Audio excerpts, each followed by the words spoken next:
Welcome back to the show. Let's go to line number 6. Say good morning to the PC member for Stephenville Port. He's the official leader of the opposition, or opposition official leader, one or the other. Tony Wakeham. Tony, you're on the air. Hey, thanks, Paddy. I wanted to call in this morning and talk about the issues that Choices of Youth are facing and add my voice, like yours and others, to the urgency to get this issue resolved, because putting aside the organizational side of this and simply focusing on the impact that this is having on youth in our province, that's what we all ought to be focusing on. And, you know, the fact that we have the provincial Liberals and the federal Liberals fighting with each other on social media about who knew what, when, where, why, is irrelevant. What should have happened, what we know didn't happen, is Choices for Youth didn't get the funding that they expected to get. They were notified back in June of this year of that change, and they themselves offered a solution. So for the Minister of Housing here provincially to say that it came as a shock to the province and a complete surprise, you know, shame on him for not knowing that this was happening, because certainly back in June, Choices for Youth knew about it, had offered a solution to the federal government, but of course that has got caught up in the bureaucracy of government, and nobody has made a decision. And as a result of that, Choices for Youth felt they had no choice but to pull the plug. Just so I understand your point here.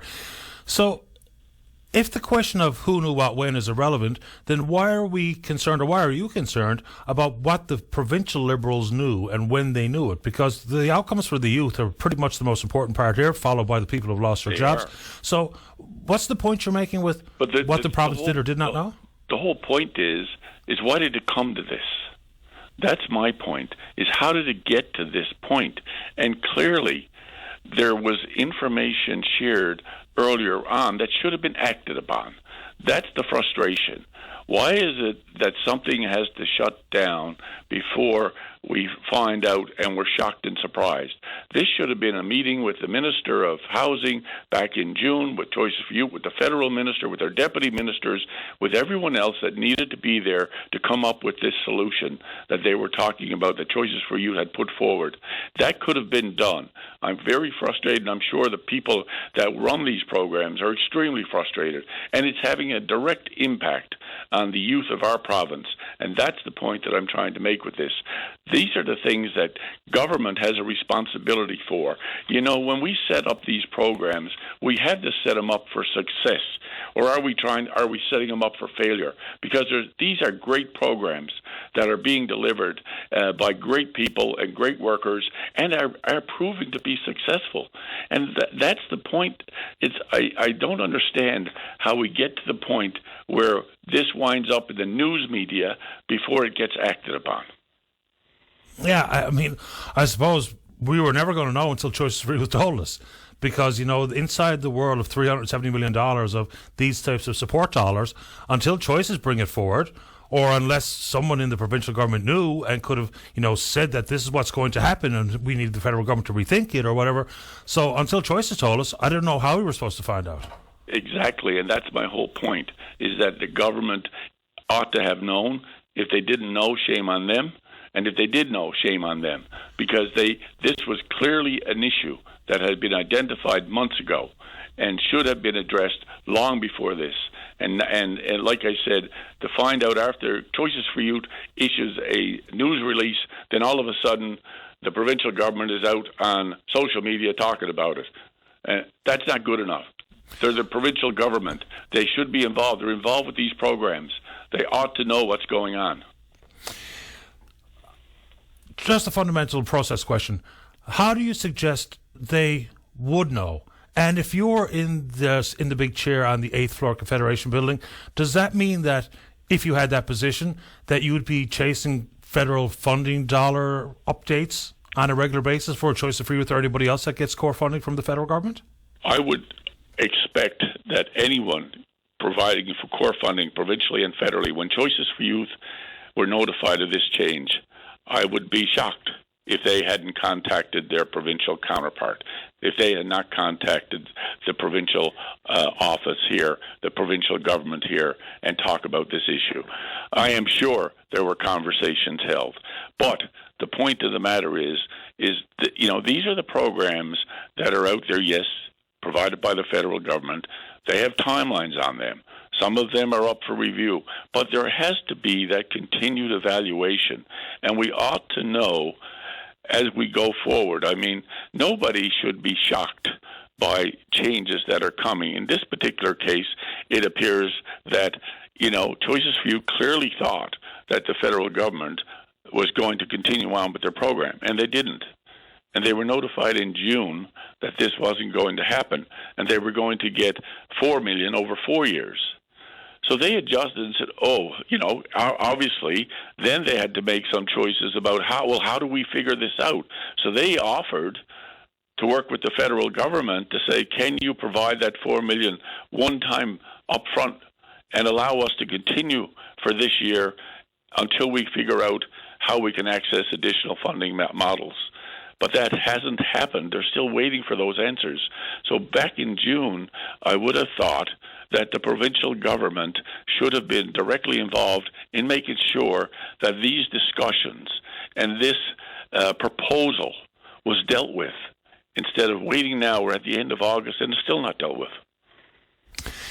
I think your opening salvo here about the focus on the outcome for these 150 youth is really the crux of the matter. Understanding federal government process and the competitive applications and all the rest of it, okay, that's all part of the bureaucracy. But unless we have a keen focus on tracking outcomes for these youth, then we're just kind of missing, I think, the most important part of the conversation. But I think that you're, for the most part, on side with that thought, and because I think that's really what's important. Yes, 16 jobs lost is terrible for those folks. That's exactly what the point is, Paddy.